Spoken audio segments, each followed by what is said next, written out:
ഞാൻ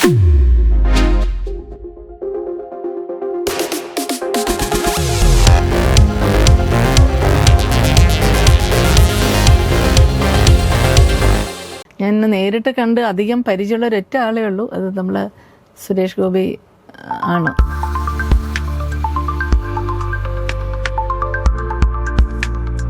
എത്ര ചെറുതിലാ by 3 years ആയിരുന്നു. 3 years ബിക്കോസ് 62 ബോൺ ആണ് ഞാൻ. പക്ഷെ നസീർ അങ്കിളിന്റെ ഫുഡാണ് എനിക്ക് ഏറ്റവും ഇഷ്ടം. മീൻ പൊരിച്ചൊക്കെ കാണാം, അതൊക്കെ എനിക്ക് തരുമായിരുന്നു. ഇപ്പൊ പുതിയ പാട്ട് കേൾക്കാറുണ്ട്. ആ പാടുന്ന ഹരിമോൻ എൻ്റെ ഹരിശങ്കർ എൻ്റെ സ്റ്റുഡൻ്റ് ആണ്. ലേറ്റസ്റ്റ് പടങ്ങളൊക്കെ കാണാറുണ്ടോ? ഇപ്പോഴത്തെയോ? New Malayalam movies, new gen പിള്ളേരുടെ ഒക്കെ മൂവീസ് ഒക്കെ കാണാറുണ്ട്? അത് പിന്നെ അതൊക്കെ ഒരുപാട് കാണാറുണ്ട്. നൈസ്. ഇപ്പോഴത്തെ ഡിഫറെന്റ് ലൈക്ക് ബിഫോർ. ഇപ്പൊ ഒരു കുട്ടി അഭിനയിക്കണമെങ്കിലും അതൊക്കെ വേറെ മാതിരിയാണ്. ഇത്രയും ചെറിയ പ്രായത്തിലുള്ള കൊച്ചിനൊന്നും കൊണ്ട് അഭിനയിപ്പിക്കുന്നില്ല. ഇപ്പൊ എല്ലാം കുറച്ച് ഗ്രോൺസ് ആയിട്ടല്ലേ അഭിനയിക്കുന്നത്.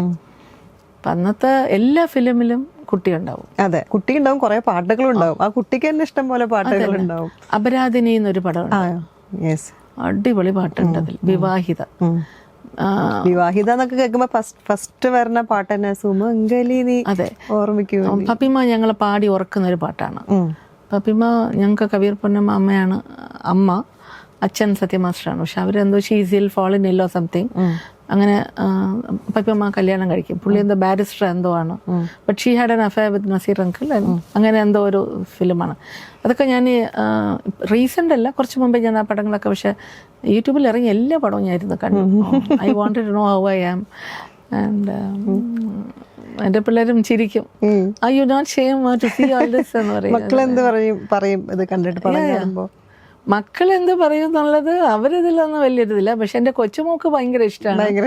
അപ്പോൾ മുത്തശ്ശിയില് അല്ലെങ്കിൽ അവൾ എൻ്റെ ഫാനാണ്. ബിക്കോസ് പുള്ളിക്കാരത്തേക്ക് എവിടെ പോകണമെങ്കിലും ഞാൻ വണ്ടിയും കൊണ്ട് അവൾക്ക് ആഗ്രഹമുള്ള സ്ഥലത്തൊക്കെ കൊണ്ടുപോകും. പക്ഷെ അവൾക്ക് വഴിയൊക്കെ പറയാൻ അറിയാമെന്നുള്ളത് കൊണ്ട് ഞാൻ രക്ഷപ്പെട്ടു. അല്ലെങ്കിൽ കുറേ ഇരുന്ന് കറങ്ങണം, മനസ്സിലായില്ല. പക്ഷെ പുള്ളിക്കാരത്തേക്ക് ഇഷ്ടം ചിപ്പി മുത്തുച്ചിപ്പി പാടും. പിന്നെ ഈ മുത്തശ്ശിയിൽ വന്ന് മീശക്കാരൻ കേശവൻ, അതില് നിങ്ങൾ 3 പേരുണ്ടായിരുന്നു. ബേബി സുമതിയും ആന്റിയും പിന്നെ വേറെ ആരായിരുന്നു? ബേബി റാണി, ബേബി സുമതി, ഞാൻ. മുൻപ് എല്ലാ പടത്തിലും ഞങ്ങൾ 3 പേരാണ്. ഞങ്ങൾ 3 പേര് തന്നെ ഒരുപാട് പടത്തിൽ അഭിനയിച്ചിട്ടുണ്ട്. പക്ഷെ എനിക്കതൊന്നും ഒരുപാട് റീകളക്ട് ചെയ്യാൻ പറ്റുന്നില്ല. ഇതിൻ്റെ അവാർഡൊക്കെ, ഈ പടങ്ങൾക്കെല്ലാം അവാർഡ് പടം ആയതുകൊണ്ട് ഇതൊക്കെ ഞാൻ ഓർക്കുന്നുണ്ട്. എൻ്റെ ചേച്ചിയുടെ ഹസ്ബൻഡ് ശങ്കർ നായരാണ്. ശങ്കരേട്ടൻ ഇതെല്ലാം എഴുതി വെച്ചിട്ടുണ്ടായിരുന്നു. എന്നു വെച്ചാൽ നമ്മൾ ബാലചന്ദ്രൻ സാറില്ലേ, പുള്ളി വന്നിട്ട് പഴയ ആൾക്കാർ ഇപ്പം എന്ത് ചെയ്യുന്നു, എത്ര പടം ചെയ്തിട്ടുണ്ടെന്ന് പറഞ്ഞ ഒരു ലിസ്റ്റ് എടുക്കാൻ നേരത്ത് ശങ്കരേട്ടൻ ഇത് എടുത്തിട്ടുണ്ടായിരുന്നു. പക്ഷെ എനിക്കറിയില്ല അതൊക്കെ എവിടെയാണെന്ന്. അന്ന് പുള്ളി ഇതുപോലെ എടുത്തു. ടോട്ടൽ എനിക്ക് തോന്നുന്നു മോർ ദാൻ 30 ഫിലിംസ് ചെയ്തിട്ടുണ്ടാവും അല്ലേ? ചെയ്തിട്ടുണ്ടാവണം. ബിക്കോസ് അപ്പോഴത്തൊട്ട് അവരല്ല എല്ലാം റിലീസായത് ഏകദേശം 68 തൊട്ട് റിലീസായില്ലേ, 65 68 ആ സമയത്ത് തൊട്ട് 71 വരെ അല്ലേ, അതുവരെ ഉണ്ടായിരുന്നു. അതെ, എൻ്റെ 5th സ്റ്റാൻഡേർഡ് വരെ ഞാൻ അത് ഓർക്കുന്നുണ്ട്. എൻ്റെ 5th സ്റ്റാൻഡേർഡ് കഴിഞ്ഞ് എന്നെ അഭിനയിപ്പിച്ചിട്ടില്ല. അതെന്ത് പറ്റി 5th കഴിഞ്ഞിട്ട് പിന്നെ അഭിനയിക്കാത്തത്? സ്കൂളിൽ സമ്മതിച്ചില്ല. ആഗ്രഹം ഉണ്ടായിരുന്നു അഭിനയിക്കണം എന്നുള്ളത്. ആകെ ഈ പിച്ചും തുള്ളുകൊണ്ട് എന്ന് വീട്ടിൽ വന്ന് മാമൻ ഇങ്ങനെ നുള്ളി, അമ്മ എന്നെ ரொம்ப ഉപദ്രവിച്ചു എന്നൊക്കെ I use to come and tell my mom. And my mom also use to say പിടിക്കലെന്നെ വിട്ടിടുങ്ക. മൈ ഫാദർ ഇസ് തമിഴിയൻ, അയ്യങ്കാരാണ്. സോ ഷീൽ സേ പിള്ളേർക്ക് ഇഷ്ടമല്ലെങ്കിൽ വേണ്ട, why you want, you concentrate on the shop എന്നൊക്കെ പറഞ്ഞിട്ട്. അല്ല, പക്ഷെ കുറച്ചുകൂടെ വലുതായപ്പം അങ്ങനെ നായിക ആവണം, എനിക്ക് ഹീറോയിൻ ആവണം എന്നൊക്കെ തോന്നിയിരുന്നു. അതൊക്കെ വന്നിട്ടുണ്ടായിരുന്നു. ഞാൻ ചെയ്തില്ലെന്നേ ഉള്ളൂ. കിഴക്കേ പോകും റെയിലിൽ രാധികയുടെ റോള് ഞാൻ ചെയ്യാൻ ഇരുന്നതാണ്. അപ്പോഴാണ് രാധിക വന്നത്. പിന്നെ ഓം മഞ്ജു എന്നൊരു പടം ഉണ്ടായിരുന്നു, ശ്രീദേവി വന്നത്. ഈ പടങ്ങളൊക്കെ ഞാൻ ചെയ്യാൻ നിന്നതാണ്. അപ്പോൾ ഞാൻ ചെയ്തില്ല. എൻ്റെ അമ്മ മരിച്ചു. അപ്പോൾ എന്നെ 15 years ആയപ്പോഴും അമ്മ മരിച്ചു. അപ്പോൾ ആ ഒരു ടീൻസാണ് അവർ നോക്കിയത്. And I was A dancer also. So അങ്ങനെ വേണമായിരുന്നു. അങ്ങനെ SP മുത്തുരാമൻ സാറും പിന്നെ ഭാരതി രാജ അവരുടെ പടങ്ങളിലെല്ലാം മൺവാസനെ ഇതെല്ലാം നമ്മളെ വിളിച്ച പടങ്ങളാണ്. മൺവാസനെ അപ്പോൾ ഞാൻ കോളേജിലായി. സോ ശങ്കരേട്ടൻ പറഞ്ഞു വേണ്ട, I don't want to act, leave her, let her do something. വലിയ ഡോക്ടർ ആവണമെന്നൊക്കെയാണ് ആഗ്രഹം. ഡോക്ടർ ആയില്ല, പക്ഷെ ചൈൽഡ് സൈക്കോളജി ആയി. മോണ്ടിസറി പഠിച്ചു, ചൈൽഡ് സൈക്കോളജി ഫോക്കസ് ചെയ്തു. അപ്പൊ അങ്ങനെ ഒരു ടീച്ചറായി, ഡോക്ടറായില്ല. ബേബി രജനി കുറെ ബേബീസിന്റെ ടീച്ചേഴ്സ് ട്രെയിനർ ആയിട്ട് മാറി. ടീച്ചിങ് ട്രെയിനിങ് അതൊരു വലിയ സംഭവമാണ്. എൻ്റെ കുട്ടികളെല്ലാം വലിയ വലിയ നിലയിലാണ്. എൻ്റെ സ്കൂളിൽ I was running A school also. അതിൽ വന്ന പിള്ളേരെല്ലാം IPSഉം ഇപ്പോൾ എന്തോ ഇതൊക്കെ ചെയ്യുന്നുണ്ട്. അങ്ങനെ ഡോക്ടേഴ്സും എല്ലാം ആയി. അത് തന്നെ. പിന്നെ അതൊക്കെ ഒരു വലിയ, ഇപ്പം അവരൊക്കെ തന്നെ ഇത് കാണുമ്പോഴത്തേക്ക് they also will be so happy. അയ്യോ ഞങ്ങളെ മാം ഇതായിരുന്നോ, വി ഡിഡ്ന്റ് നോ ദാറ്റ്. ഇത്രയും വലിയൊരു ലെജൻഡ് ആയിരുന്നു, എന്നിട്ട് ഇതൊന്നും പറയാണ്ട് ഇത്രയും കാലം ഇരുന്നു എന്ന്. ലെജൻസിന്റെ കൂടെ വർക്ക് ചെയ്യാൻ കിട്ടുന്ന ഒരു ഭാഗ്യം എന്ന് പറഞ്ഞാൽ, ഇവരെയൊക്കെ കൂടെ അഭിനയിക്കാൻ കിട്ടിയതൊരു ഭാഗ്യം തന്നെയാണ്. അവരെ കാണാൻ കിട്ടിയതും അവരുമായിട്ട് ഇന്ററാക്ട് ചെയ്യാനും ആ ഒരു, പിന്നെ നമ്മളുടെ ഓരോ പ്രശ്നങ്ങളും കാര്യങ്ങളും വരുമ്പോൾ they to support me to do so many things. അപ്പം നമ്മളെ മൂഡ് അനുസരിച്ച് ശ്രീ അയ്യപ്പൻ കൊണ്ട് ഇതുപോലെയാണ്. ഇവരെല്ലാവരും എനിക്ക് ബ്രെഡ് ബട്ടർ ജാം ഭയങ്കര ഇഷ്ടമാണ്. അപ്പം അന്ന് ചെന്നൈയിൽ ബ്രെഡ് ബട്ടർ ഒരു ബണ്ണ് പോലെ വലുതായിട്ട് കാണും. അതിൽ ബട്ടറും ജാമും പുരട്ടിയിട്ട് അതിനെ ഇങ്ങനെ നമ്മൾ ഈ പിസ്സ കട്ട് ചെയ്യുമ്പോൾ കട്ട് ചെയ്ത് വയ്ക്കും. അപ്പം അതാണ് കാണിക്കുന്നത്. അത് കഴിഞ്ഞിട്ട് വരുമ്പോൾ ഇത് തരും.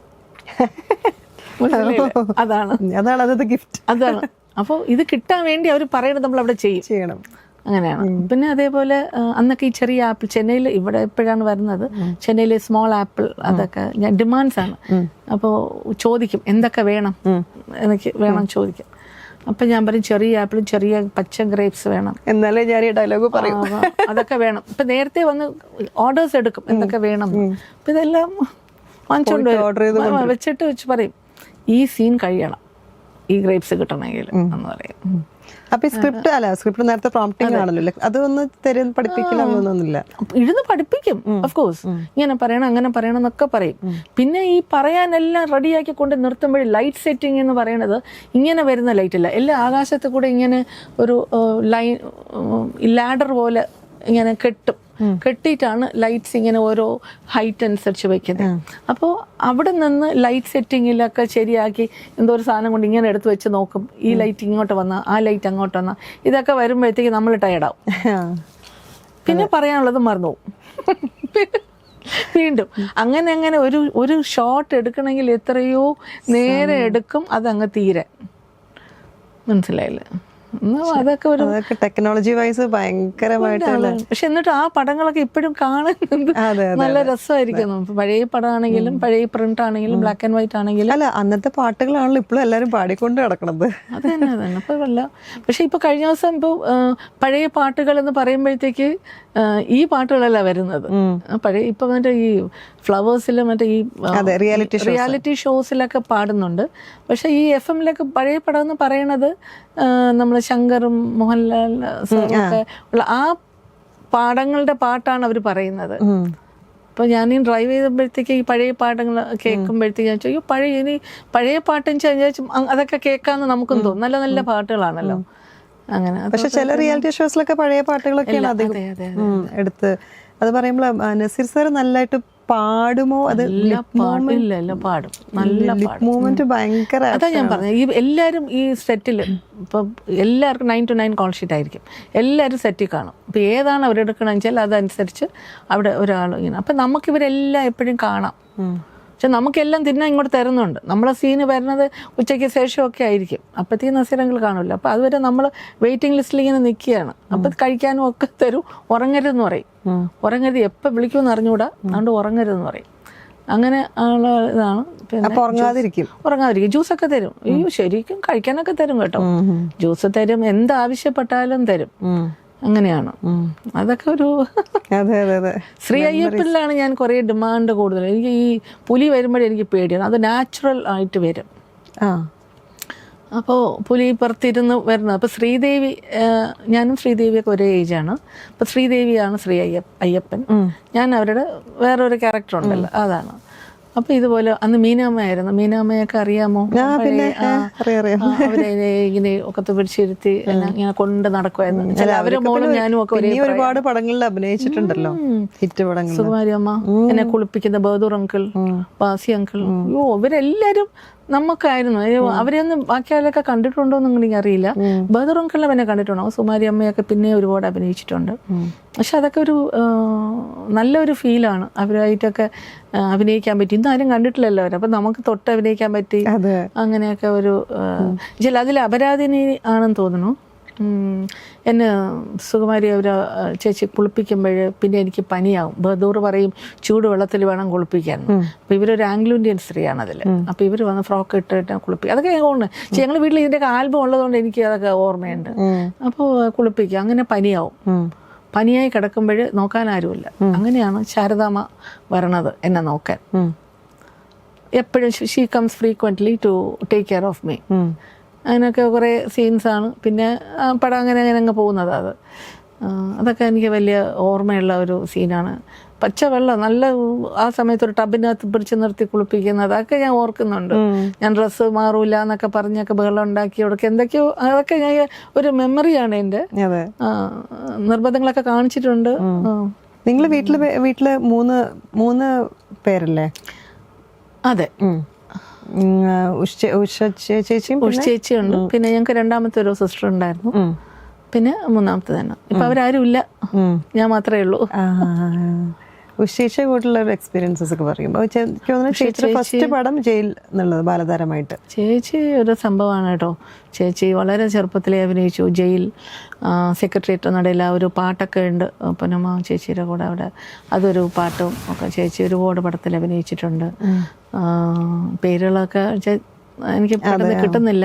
ബാലതാരമായിട്ടും ഉണ്ടല്ലോ, കാമുകിയായിട്ടും ഹീറോയിനായിട്ടും ഒക്കെ. നസീർ അങ്കിളിന്റെ കൂടെ മകളായിട്ടും അഭിനയിച്ചിട്ടുണ്ട്, കാമുകിയായിട്ട് അഭിനയിച്ചിട്ടുണ്ട്. കമലഹാസന്റെ ചേച്ചിയാണ് ആദ്യത്തെ വൈഫായിട്ട് അഭിനയിച്ച പടമാണ് അരങ്ങേറ്റം.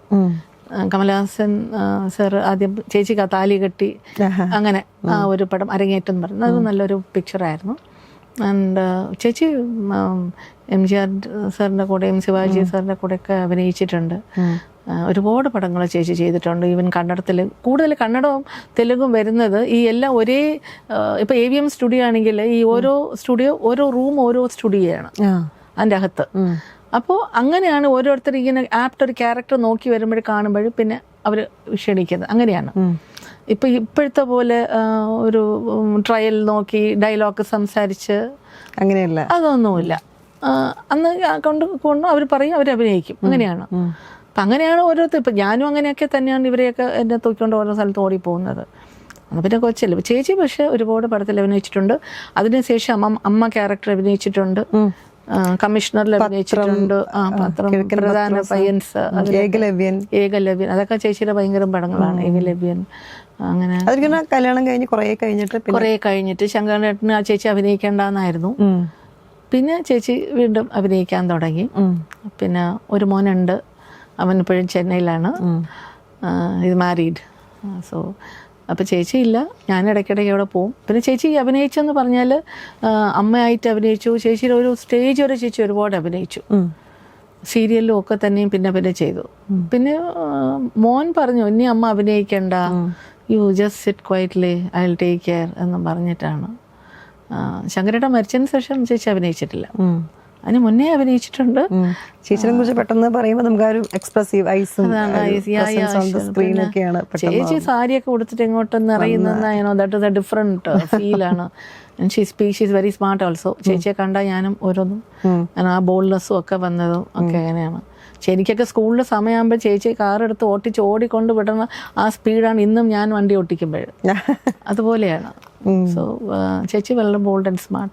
തുലാഭാരം എന്നുള്ള സിനിമ സത്യം പറഞ്ഞെങ്കിൽ ഒരുപാട് പേരെ കരയിച്ച ഒരു സിനിമയാണല്ലേ. പ്രത്യേകിച്ച് അവസാനത്തെ സീനൊക്കെ, ആ ഭക്ഷണം കൊടുക്കണതും അതിൽ ഒരുപാട് അവാർഡ്സുകളും ഒരുപാട് അവാർഡ് സ്റ്റേറ്റും മറ്റല്ല എന്തൊക്കെയോ അവാർഡ്സ് അവാർഡ് ശാരദാമ്മയ്ക്ക്. ഏറ്റവും വലിയ അവാർഡ് ഓർക്കുന്നത് പവനാണ് ഞാൻ. ബാക്കി തന്നതൊന്നും ഓലെ ഓർമ്മയില്ല. ശാരദാമ്മയെ കുറിച്ചിട്ടുള്ളൊരു ശാരദാമ്മയെ കുറിച്ച് പറയണമെങ്കിൽ അതും വലിയ ഒരുപാട് പടത്തിൽ ശാരദാമ്മയുടെ മകളായിട്ടും അവരെ കൊച്ചായിട്ടും അവരുടെ ഞാൻ വലുതാകുന്നത് അവരായിട്ടും ഒക്കെ ഉള്ള പിക്ചേഴ്സ് ആയിരുന്നു. ശാരദാമ്മ ഭയങ്കര ഒരു ലവിങ് ക്യാരക്ടറാണ്. ഞാൻ ഇടയ്ക്ക് കണ്ടിരുന്നു സെബടി ചേച്ചി മരിക്കുന്നതിന് മുമ്പേ we met Har in restaurant at Guruvayur. And പോയി ചേച്ചി എണീറ്റ് പോയി അക്കാ എന്ന് വിളിച്ചപ്പോഴത്തേക്ക് അയ്യോ വാടി നീ എങ്കടി എന്ന് പറഞ്ഞു. അപ്പം ഞാൻ പറയാ ഞാനും കൂടെ പോയപ്പോഴത്തേക്കും അയ്യോ എൻ്റെ മോളെ നീ വലുതായി, നീ പെരുസായിട്ട്. അതെ, അത് കണ്ട് പിന്നെ ഞാൻ ചെന്നൈക്ക് പോകാറില്ലല്ലോ. അപ്പൊ നീ വലുതായി എന്നൊക്കെ പറഞ്ഞിട്ട് അപ്പൊ ഞാൻ പറഞ്ഞു പിന്നെ അമ്മ വലുതാകുമ്പോൾ പിന്നെ ഞാൻ വലുതാവാണ്ടിരിക്കുമോ എന്ന് ചോദിച്ച്.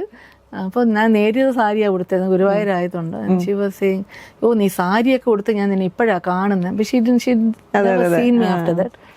അപ്പോൾ ഞാൻ പറഞ്ഞു അതിന് ഞാൻ ഇവിടെ ഉണ്ടായിരുന്നില്ല അങ്ങനെയൊക്കെ പറഞ്ഞപ്പോഴത്തേക്ക് ഭയങ്കര ലവിങ് ആയിരുന്നു. പിന്നെ ഞങ്ങൾ ഒന്നിച്ചിരുന്ന് ഫുഡ് കഴിച്ചു. ഒരുപാട് ഓരോ പടത്തിൽ അടിച്ചിരിക്കടി എൻ കൂടെ നീ എவ்வளോ പടത്ത്. അപ്പം ഞാൻ പറഞ്ഞു എൻ്റെ മക്കളുടെ കല്യാണം വരുമ്പോൾ ഞാൻ വിളിക്കാൻ വരണം എന്നൊക്കെ പറഞ്ഞിട്ടുണ്ടായിരുന്നു. പക്ഷെ ഞാൻ ചെന്ന് വിളിച്ചു. പക്ഷെ അന്നേരം അവർക്ക് കണ്ണിന് കുറച്ച് പ്രോബ്ലം ഉണ്ടായിരുന്നു. So she had to go for some operation. So she was not able to come for the wedding. But വളരെ ബ്ലെസ്സിങ്ങും കാര്യങ്ങളൊക്കെ ആയിരുന്നു.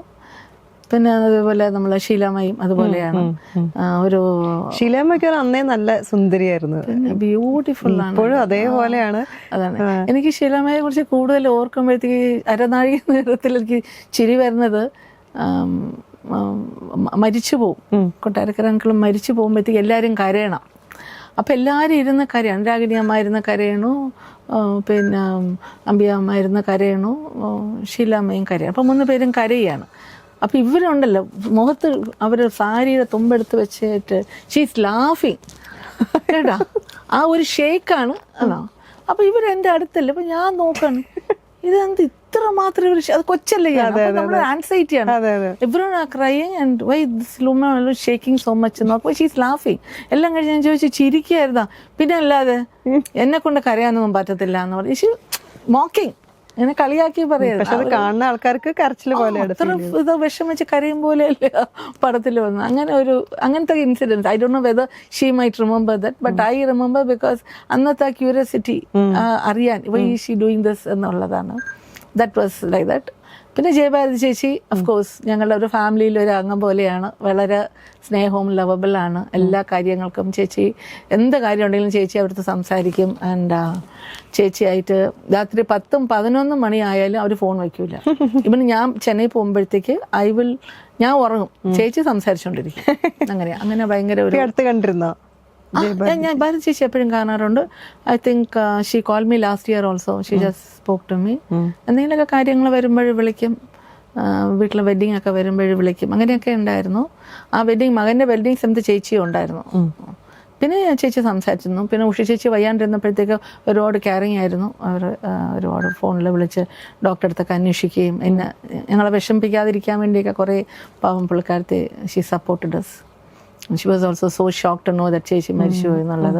ബിക്കോസ് ചേച്ചിക്ക് ഇങ്ങനെ അസുഖമൊന്നും ഉണ്ടായിരുന്ന ഒരാളല്ല. ഒരു ബ്ലഡ് ടെസ്റ്റ് എടുക്കാൻ പോയി. ഭയങ്കര ടയേർഡായിരിക്കണമെന്ന് പറഞ്ഞ് ബ്ലഡ് ടെസ്റ്റ് എടുക്കാൻ പോയതാണ്. ബ്ലഡ് ടെസ്റ്റ് എടുക്കാൻ പോയപ്പോഴത്തേക്ക് പറഞ്ഞ് എന്തൊക്കെയോ കുറവാണ് ബ്ലഡിൽ, ഇന്നൊരു ദിവസം കിടന്നിട്ട് നാളെ പോകാമെന്ന് പറഞ്ഞു. പിന്നെയാണ് പറഞ്ഞത് എന്തൊക്കെയോ പ്രശ്നങ്ങളാണ് എന്ന് പറഞ്ഞിട്ട് പിന്നെ അവർ അപ്പോളയിൽ കൊണ്ടുപോയി. പിന്നെ ഞങ്ങൾക്ക് ചേച്ചിയെ കിട്ടിയിട്ടില്ല തിരിച്ച്. കോവിഡ് സമയത്തായിരുന്നു, ലോക്ക്ഡൗൺ ആയിരുന്നു. അങ്ങനെയൊക്കെ ഒരു വലിയൊരു ട്രാജഡി ആയിരുന്നു ചേച്ചിയുടേത്. പക്ഷെ ചേച്ചി കോവിഡ് വന്നല്ല മരിച്ചത്, നാച്ചുറൽ ഡെത്ത് ആയിരുന്നു. എന്ന് പറഞ്ഞാൽ ഈ കിഡ്നി ഫെയിലിയർ ആയിട്ടാണ് അങ്ങനെ മരിച്ചത്. ഈ പുതിയ പാട്ടുകളൊക്കെ കേൾക്കാറുണ്ടോ? അതെ ഇപ്പൊ പുതിയ പാട്ട് കേൾക്കാറുണ്ട്. പാടുന്ന ഹരിമോൻ എൻ്റെ ഹരിശങ്കർ എൻ്റെ സ്റ്റുഡൻ്റ് ആണ്. എൻ്റെ ഡേ കെയർ ആദ്യം ഞാൻ ബ്ലൂംസ് തുടങ്ങിയത് ഒരു ഡേ കെയർ ആയിട്ടാണ്. അതിവരെ വീട്ടിൻ്റെ അടുത്ത് തന്നെയാണ് തുടങ്ങിയത്. അപ്പോൾ ഹരിശങ്കർ അവിടെ ഡേ കെയറിൽ വരുമായിരുന്നു.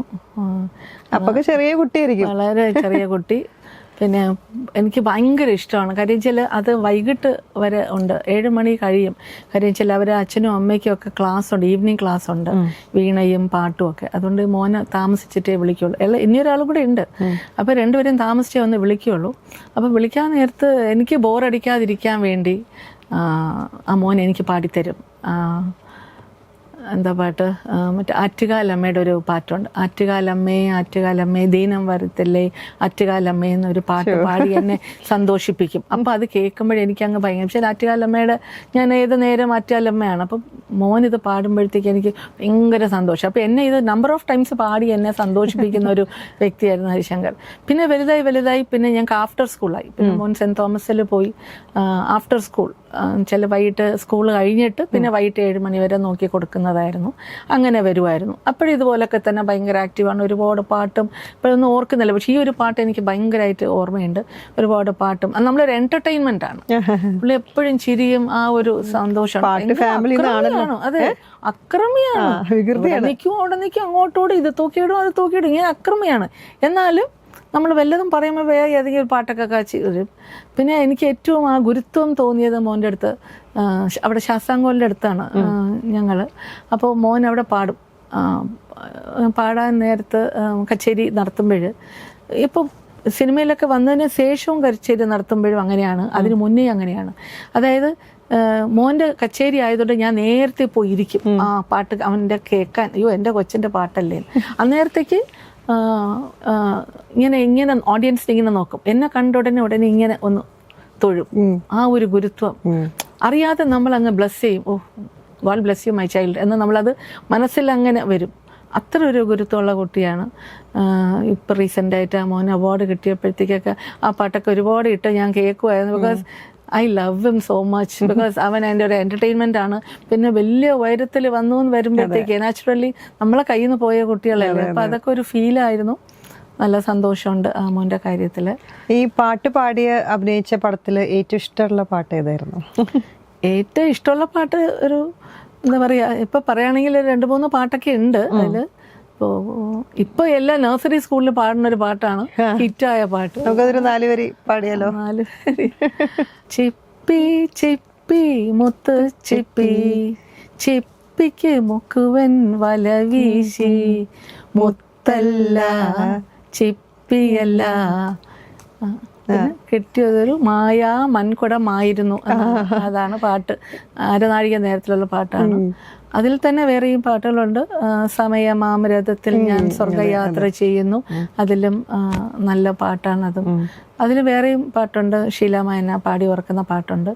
പിന്നെ മുത്തശ്ശീല, അതും നല്ലൊരു പാട്ടാണ് കേട്ടോ. അതിൽ ഞാൻ ആണായിട്ടാണെങ്കിലും അതില് മിശക്കാരൻ കേശവന് ദോശ തിന്നാനാശ, അങ്ങനെ അത് എനിക്ക് പിന്നെയും റിക്രിയേറ്റ് ചെയ്തിട്ട് ദിലീപേട്ടൻ്റെ ഒരു പടത്തില് വിട്ടിട്ടുണ്ട്. മിശക്കാരൻ മാധവന് ദോശ തിന്നാനാശ. അത് മിശക്കാരൻ പുള്ളിയുടെ ഒരു പടത്തില്. പക്ഷെ അത് വേറെയാണ്, അത് വേറെയാണ്. പക്ഷെ ദിസ് ഇസ് ഡിഫറെന്റ്. അങ്ങനെ ഇത് വളരെ ഫേമസ് ആയിട്ടുള്ള ഒരു, പണ്ട് എല്ലാരും കുട്ടികളൊക്കെ പാടണ ഒരു. അതെ, ഇത് പിന്നെ നമ്മുടെ ബോബന് മോളിയിൽ ഉണ്ടല്ലോ, ഉള്ള അക്രമം അത്രയും കാണിച്ചിട്ട് വന്നിരുന്ന് ദൈവത്തിന്റെ മുമ്പേ കുരിശിട്ട് പാടും.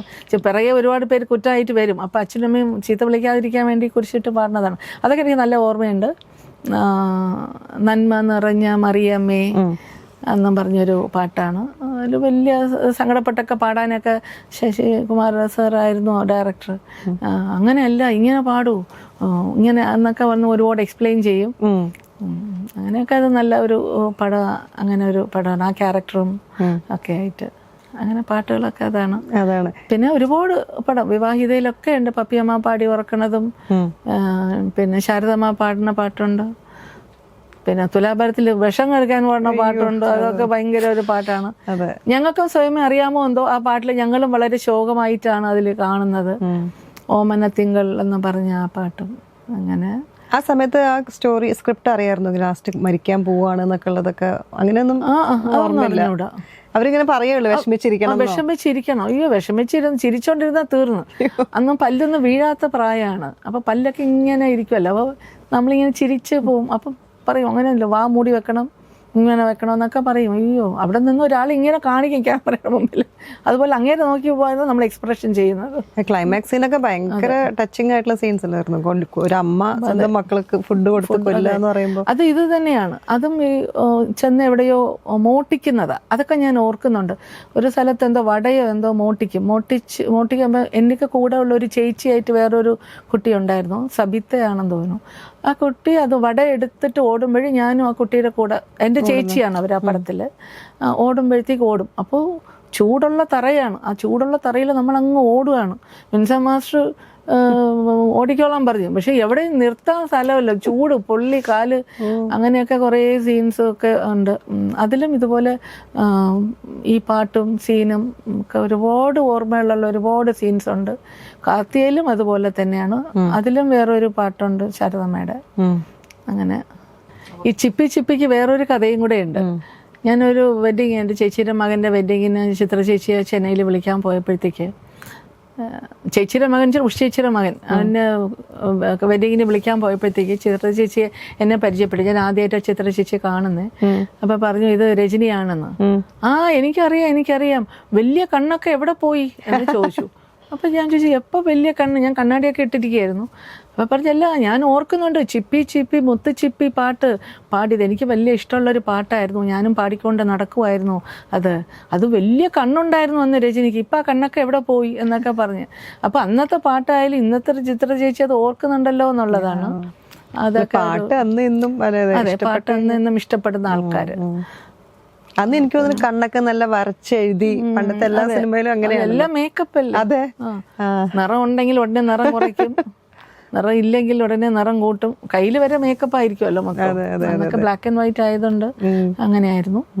പിന്നെ ഞാൻ ചേച്ചിയുടെ കാര്യം തന്നെ, ചേച്ചി ഹോസ്പിറ്റലിലൊക്കെ ആയിരുന്നപ്പോഴത്തേക്ക് നമ്മുടെ അമ്മ അസോസിയേഷൻ ഞങ്ങൾ അവരോട് സഹായിച്ചിട്ടുണ്ട്. ഇൻഷുറൻസ് ഒക്കെ തന്നെയും സമയത്തിന് എത്രയും പെട്ടെന്ന് എത്തിക്കാൻ. എസ്പെഷ്യലി കോവിഡ് സമയമായത്, അത് കോവിഡ് സമയമായതുകൊണ്ട് ഹോസ്പിറ്റലൊക്കെ വലിയ റേറ്റ് ആയി. അപ്പോൾ അത്രയും അടയ്ക്കാനൊക്കെ പറ്റാണ്ടായി. പക്ഷെ അവർ ഉടനെ തന്നെ അതൊക്കെ ചെയ്തു. അത് ലാൽ സാറിൻ്റെ സപ്പോർട്ട് കൂടെയായിരുന്നു. പിന്നെ അതിന് മാത്രമല്ല വേറെയും ആൾക്കാർ സപ്പോർട്ട് ചെയ്തു. ജയറാം സാറ് സപ്പോർട്ട് ചെയ്തു. പിന്നെ നമ്മുടെ കമലഹാസൻ സാർ സപ്പോർട്ട് ചെയ്തു. അങ്ങനെ ഒരുപാട് വലിയ വലിയ സിനിമയിലൊക്കെ ആൾക്കാരൊക്കെ സപ്പോർട്ട് ചെയ്തു ഞങ്ങളെ. ചേച്ചിക്ക് വേണ്ടി ഹെൽപ്പ് ചെയ്തു. സ്റ്റേറ്റ് ഗവൺമെൻറ്റും ഞങ്ങൾക്ക് ഹെൽപ്പ് ചെയ്തു. ഇത് കഴിഞ്ഞിട്ടാണ് അവർ തന്നെങ്കിലും ദേ ഗേവ് അസ്. അപ്പോൾ അങ്ങനെയൊക്കെ ആണ്. അപ്പോൾ ഹെൽപ്പ് ചെയ്തവർക്ക് എല്ലാവർക്കും ഒരു താങ്ക്സ് ഇതിൽ കൂടെ. ഇവരെയൊന്നും എനിക്ക് നേരിട്ട് അറിയത്തില്ല. ചേച്ചി ഉണ്ടെങ്കിൽ ചേച്ചിക്കാണ് ഇവരെയൊക്കെ അറിയുന്നത്. ശരിക്കും പറഞ്ഞാൽ ഞാൻ കമലഹാസൻ സാറിനെ കണ്ടിട്ടുണ്ട്, ജയറാം സാറിനെ ഇങ്ങനെ ഏതൊരു ഷൂട്ടിങ്ങിൽ വെച്ച് കണ്ടിട്ടുണ്ടെന്നല്ലാതെ ബാക്കി ആരെയും ഞാൻ കണ്ടിട്ടില്ല. അതുകൊണ്ട് എല്ലാവർക്കും ഒരു താങ്ക്സ് അവർക്ക്. ഇപ്പം ഈ അടുത്തെങ്ങാനും പുതിയ കോൾസ് എന്തെങ്കിലും വന്നിരുന്നോ സിനിമയിലേക്ക്, അല്ലെങ്കിൽ തിരിച്ചു വരാൻ എന്തെങ്കിലും ആഗ്രഹമുണ്ടോ? തിരിച്ചു വരാൻ ആഗ്രഹം ഉണ്ടെന്ന് ചോദിച്ചാൽ നല്ല ക്യാരക്ടേഴ്സൊക്കെ ആണെങ്കിൽ തിരിച്ചു വരും.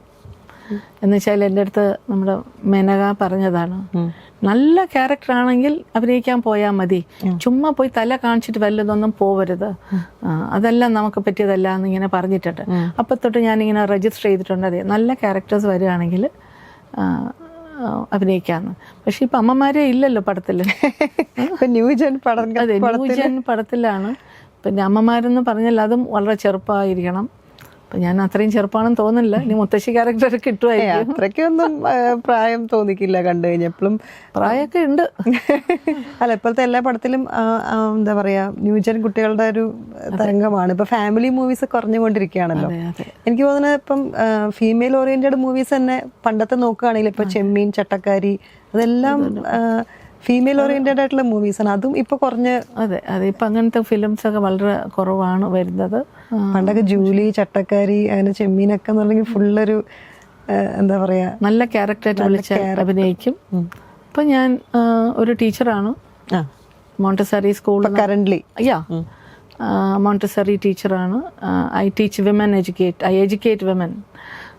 ടീച്ചറാകാനും ടീച്ചറായിരിക്കുന്നവർക്ക് നല്ലൊരു government issued certificate and international certificate issue ചെയ്യുന്നതാണ്.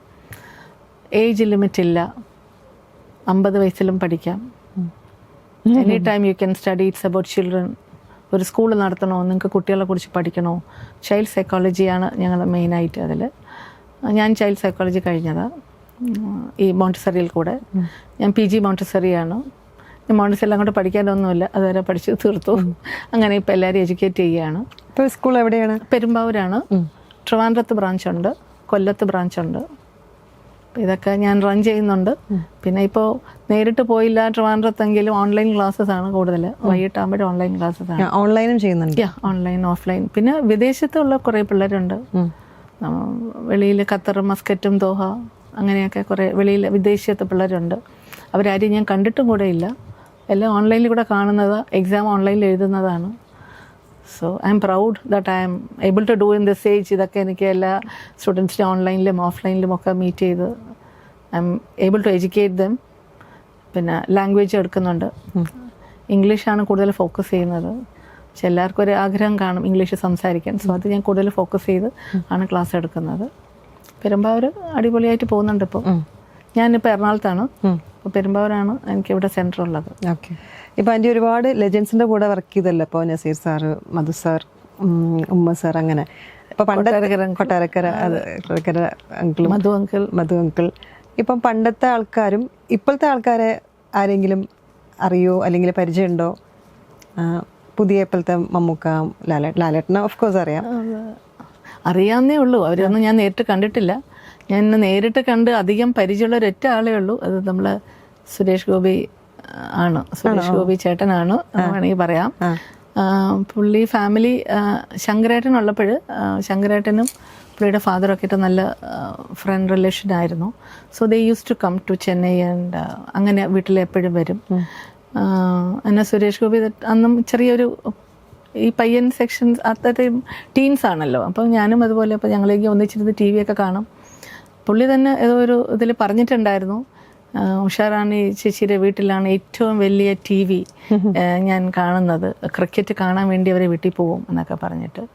അങ്ങനെ ഞങ്ങൾ ഫാമിലി ഫ്രണ്ട്സാണ്, കാണാറുണ്ട്. ഇപ്പോൾ പുള്ളി വലിയ സംഭവം ആയതുകൊണ്ട് ശല്യപ്പെടുത്താനൊന്നും പോവാറില്ല. അറിയാം, അത് പറയുന്നത് തന്നെ ഒരു എന്താ പറയുക സന്തോഷം തന്നെയാണ് അത്. എൻ്റെ മക്കളിപ്പം മോൻ കാനഡയിലാണ്, മോള് കൂടെ ഞാൻ മോളെ കൂടെയാണ്. മോക്കൊരു മോളുണ്ട്, അവൾക്ക് 10 വയസ്സായി, അടിപൊളി കൊച്ചാണ്. പിന്നെ മോളിവിടെ കാക്കനാട വർക്ക് ചെയ്യുന്നത് IT-യിൽ. മരുമോനുണ്ട്, മരുമോനും ഒരു ഡിഫറെൻറ്റ് ക്യാരക്ടർ പേഴ്സണാണ്. ബുക്ക് എഴുതും, ഡേ ക്യാച്ചറാണ്, ഒരു സൗണ്ട് ഹീലറാണ്, ഒരു യോഗ മാസ്റ്ററാണ്. പിന്നെ കുറേ ക്യാരക്ടേഴ്സ് ഉണ്ട്. സൗണ്ട് ഹീലിംഗ് അല്ലേ? സൗണ്ട് ഹീലിംഗ് അതൊന്നും ഇപ്പോൾ നിറയെ വന്നിട്ടില്ല ഇവിടെ. പക്ഷേ സൗണ്ട് ഹീലിംഗിൽ എല്ലാ ഇൽനെസ്സും മാറ്റി കൊടുക്കും. എനി ഇല്ലൻസ് ഇൻസൈഡ് ആൻഡ് ഔട്ട്സൈഡ് മാറ്റി കൊടുക്കും. പെയിൻസ് എല്ലാം റിലീവ് ചെയ്യും. പുള്ളിക്ക് കുറേ ആൾക്കാർ വരുന്നുണ്ട് അതൊക്കെ ചെയ്യാൻ. തലവേദന അത് ഒരുപാട് ഇൻസ്ട്രുമെൻറ്റ്സ് ഉണ്ട്. ഇപ്പോൾ സൗണ്ട് ഹീലിംഗ് ഒരു ഇൻസ്ട്രുമെൻ്റ് അല്ല, ഒരുപാട് ഇൻസ്ട്രുമെൻറ്റ്സ് ഉണ്ട്. അതിൽ കൂടെ അത് 1 മണിക്കൂർ 1.5 മണിക്കൂർ എടുക്കും. അപ്പോൾ എന്തൊക്കെ അസുഖങ്ങളാണ് അതിൽ? നടുവേദന പോവും, തലവേദന പോവും, ഏക്സ് ഒക്കെ മാറും. പിന്നെ ഇന്റേണലായിട്ട് വരുന്ന കുറേ അസുഖങ്ങളൊക്കെ മാറുന്നുണ്ട്. അതൊക്കെ പുള്ളി ചെയ്യുന്നുണ്ട്. പുള്ളി അതൊക്കെ സർട്ടിഫൈഡ് ആണ്. പിന്നെ പുള്ളി ഒരു ബുക്ക് റൈറ്ററും കൂടെയാണ്. നേരത്തെ പറഞ്ഞല്ലോ, എവിടെ പാമ്പുണ്ടെങ്കിൽ പുള്ളിയെ വിളിക്കും. അത് ഭയങ്കര വെറൈറ്റി ആയിട്ട് തോന്നി. എവിടെ പാമ്പുണ്ടെങ്കിൽ പുള്ളിയെ വിളിക്കും. ഞങ്ങളൊരു വില്ലയിലാണ് താമസിക്കുന്നത്, കിഴക്കമ്പലത്ത്. അപ്പോൾ അവിടെ ഇതുപോലെ ഏത് വീട്ടിൽ പാമ്പ് വന്നാലും ഉടനെ വിളിക്കും. ഇന്നലെയും രാത്രി ഒരു പാമ്പ് വന്നു. പുള്ളി യോഗ വൈകിട്ടും കാലത്തും ഒക്കെ കുറച്ച് പേര് വരാറുണ്ട് യോഗ ചെയ്യാൻ. ആ സമയത്ത് പുള്ളി ഇറങ്ങി ഓടിച്ചെന്ന് പാമ്പ് പിടിക്കാൻ. രാത്രിയായാലും പേടിയില്ല? ഒന്നും പേടിയില്ല. അതിൻ്റെയൊക്കെ സംഭവങ്ങളൊക്കെ ഉണ്ട്. അതൊക്കെ വെച്ച് പിടിച്ച് ചാക്കിലാക്കും. പക്ഷെ ഒന്നിനെയും കൊല്ലത്തില്ല. അവിടെ ഒരു തോടുണ്ട്, ആ തോട്ടിൽ കൊണ്ട് വിടും. അപ്പോൾ ലേഔട്ടിൽ എല്ലാവരും പറയും, തോട്ടിൽ കൊണ്ട് വിട്ടാൽ നീന്തി ഇങ്ങോട്ട് വരാൻ അറിയത്തില്ലേ എന്നാണ്. പക്ഷെ അവര് കൊല്ലില്ല. അരികിൽ കൊന്നെന്നറിഞ്ഞാൽ പുള്ളി പിന്നെ വഴക്കുണ്ടാക്കും. പിന്നെ വലിയ പാമ്പൊക്കെ പിടിച്ച് ബാംഗ്ലൂരിലായിരുന്നപ്പോഴേ പുള്ളി പാമ്പൊക്കെ പിടിക്കുമായിരുന്നു. വിളിച്ച് അതൊക്കെ വലിയ പാമ്പാണ്. അതൊക്കെ ഫോറസ്റ്റിൽ വിളിച്ച് കവറില മറ്റേ ബാഗിലാക്കി. പാമ്പിനെ ഒന്നും ഒരു പേടിയില്ലാണ്ട്. ഞാൻ പാമ്പ് കണ്ട് 2 ആഴ്ച വയ്യാണ്ടൊക്കെ കിടക്കും കേട്ടോ. പുള്ളി എൻ്റെ അടുത്ത് പറയും, ടെൻഷനില്ലല്ലോ, വീട്ടിലൊരാളുണ്ടല്ലോ. അത് എൻ്റെ അടുത്ത് പറയും, ഞങ്ങൾ വീട് അത്രയും നെറ്റ് ഇട്ടിട്ടുണ്ട്. അപ്പോൾ ഏതെങ്കിലും നെറ്റ് ഡോർ തുറന്നിരിക്കാൻ പറയും, അയ്യോ പാമ്പ് എങ്ങാനും കയറി വരും, അടച്ചു വെക്ക് എന്ന് പറയും. പക്ഷെ നിറയെ പാമ്പുണ്ട് ആ സ്ഥലത്ത്. അപ്പോൾ പുള്ളി പറയും, പേടിക്കുന്ന എന്തിനാണ്, ഞാൻ ഇവിടെ അല്ലേ പിടിക്കാൻ, വന്ന് കഴിഞ്ഞിട്ടല്ലേ നീ പിടിക്കുള്ളൂ, അതുവരെ എനിക്ക് പേടിയാ പോലെ എന്ന് പറയും. എപ്പോഴെങ്കിലും പിടിക്കുന്ന സമയത്ത് എന്തെങ്കിലും അപകടമൊക്കെ പറ്റിയിട്ടുണ്ടോ? No is very careful. പഠിച്ചിട്ടുണ്ടല്ലോ, സർട്ടിഫൈഡ് ആണല്ലോ. സോ അതൊക്കെ വലിയ സംഭവമാണ്. പിന്നെ ഈ യോഗയായിരുന്നാലും എല്ലാം അതൊക്കെ തന്നെ. ഇപ്പം ഞാനും എൻ്റെ വീട്ടിലും ഞങ്ങൾ ഇതൊക്കെ ചെയ്യുന്നതുകൊണ്ട് പുള്ളിക്ക് എന്നെ വലിയ കാര്യമാണ്. എപ്പോഴും ചുമ്മാ ഇരിക്കുമല്ലോ, വല്ലതൊക്കെ ചെയ്തുകൊണ്ടിരിക്കുമെന്ന് അറിയും. അപ്പോൾ അങ്ങനെയൊക്കെയാണ്. പുള്ളിയും IT-ലാണ് ആണല്ലോ. ഓക്കെ, എനിക്ക് തോന്നുന്നു നമ്മുടെ സമയം നമ്മൾ ഒരുപാട് കാര്യങ്ങൾ സംസാരിച്ചു. എന്താ പറയാ, നമ്മൾ back to 90s back to 60s 70s നമ്മൾ ഇങ്ങനെ 60 65 തൊട്ട് തുടങ്ങി, 65 മുതൽ തുടങ്ങി, 64-65 തൊട്ട് തുടങ്ങി. അതെ അതെ നമ്മൾ 2025 വരെ കൊണ്ട് അവസാനിച്ചു. എത്തി. ആൻഡ് ഫീലിംഗ് സോ ഫ്രഷ്, ആ കാര്യങ്ങളൊക്കെ ഓർക്കുമ്പോൾ felt so fresh. I am also so happy with you asking me everything. അതെ, എനിക്ക് നമ്മളെ കണക്ട് ചെയ്തത് you have to say thanks to I have to thank Ravi സാറാണ്. രവി ചേട്ടൻ എന്നാണ് എല്ലാവരും വിളിക്കുന്നത്. ഞാൻ കുറച്ച് പ്രായം കൂടുതലായതുകൊണ്ട് ഞാൻ രവി സാറെന്ന് വിളിക്കാം. പുള്ളിയാണ് എന്നെ ഇതിൽ കണക്ട് ചെയ്തത്. പുള്ളി പാട്ടിൻ്റെ ഭയങ്കര പ്രിയമുള്ളൊരു വ്യക്തിയാണ്.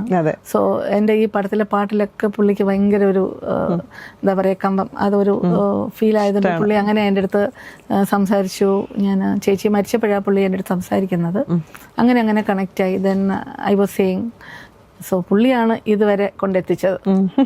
സോ രവി സാറിന് ഒരു thanks for such a good opportunity and such a good person near me, asking me everything from my 60s till this 25. Golden memories. Yeah. 5 വയസ്സില് 5 വയസ്സല്ല 4 വയസ്സ് തൊട്ട് അഭിനയിക്കുകയാണ്. 4 വയസ്സ് തൊട്ട് ഇപ്പൊ 63 വയസ്സായി. 63 കഴിഞ്ഞു കേട്ടോ. ഇതുവരെയുള്ള മെമ്മറീസ് എല്ലാം എന്നെ ഓർമ്മിച്ച് കൊണ്ടുവന്നതിന് thank you so much Meenu. Thank you from our self also, because എല്ലാ ഒരു 60s-ഉം 70s-ലും നമ്മളെ കൊണ്ടുപോയതിൽ thank you so much. Thank you. ഇപ്പം എന്താ പറയുക, ഇനി ഓൾ ദ അപ്കമിങ് പ്രോജക്ട്സിനും, അപ്കമിങ് പ്രോജക്ട്സ് പറഞ്ഞ് വരാൻ പോണ സിനിമ പ്രോജക്ട്സിനും ഡെഫിനറ്റ്ലി എന്താണെങ്കിലും ഇത് കണ്ടു കഴിഞ്ഞിട്ടുണ്ടെങ്കിൽ ആന്റിനെ പോലത്തെ നല്ല നല്ല റോൾസുകളുള്ള സിനിമകൾ ഉണ്ടാവും. അപ്പം അതില് നല്ല ഫിലിമൊക്കെ ആണെങ്കിൽ ഡെഫിനറ്റ് ആയിട്ട് അഭിനയിക്കും. യെസ്, നമുക്ക് വേണം, നമുക്ക് തിരിച്ച് ആ കുട്ടിയായിട്ടുള്ള ബാലതാരത്തിന് ആവശ്യമുണ്ട്. അപ്പോൾ all the very best wishes. Thank you so much. Thank U. Thank you.